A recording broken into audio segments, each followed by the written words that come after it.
Welcome back to part 4 of A Rising Up, a Black History Journey. And today we're going to be talking about the 1940s, focusing on bebop jazz, the Great Migration, and World War II. Bebop, or also known as bop, was a jazz style that was developed in the early to the mid 1940s.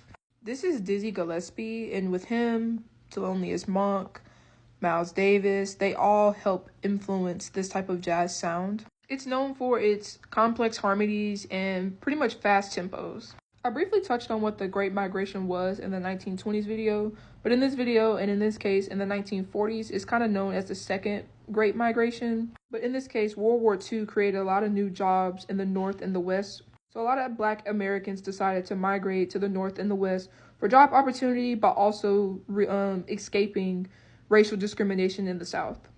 Now, during World War II, over 1 million African American men and women served in the United States military. But even while being in the military, the same Jim Crow discrimination laws in society also came into the military societies as well.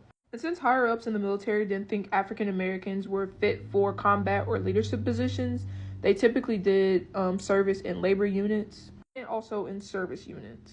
Lucius Curtis and Willie Ford were blues artists in the 1940s. They often talked about how society was for Black Americans during this time, but a lot of their music also focused on the Great Migration and themselves being people who decided to migrate more from the South to the North. And one of those songs was Times Is Getting Hard, which is talking about the economic hardships and racial injustice in the South that would prompt a man to go from the cotton and corn fields to more of the northern cities. Now, Louis Jordan, who's also known as the king of the jukebox, recorded this version of G.I. Job, which is originally written and recorded by Johnny Mercer. Louis had a lot of pull back then because he had people like Chuck Berry openly admitting that they were copying his style. And we'll talk about Chuck Berry a little bit later. Now, being in the military already seems hard enough, especially during a war. So this song was just to kind of uplift spirits and things like that during the time. Now, I talked about Dizzy a little bit earlier, but Dizzy was really him. He not only popularized not one, but two different types of jazz, which is bebop and Afro-Cuban jazz, which is something he pioneered. He's regarded as one of the greatest jazz trumpeters of all time. Now, I don't think you can call yourself a jazz fan if you don't know who Thelonious Monk is. In fact, Monk is the second most recorded jazz composer of all time, outside of Duke Ellington. Honestly, I can make a whole separate video about this mega giant right here.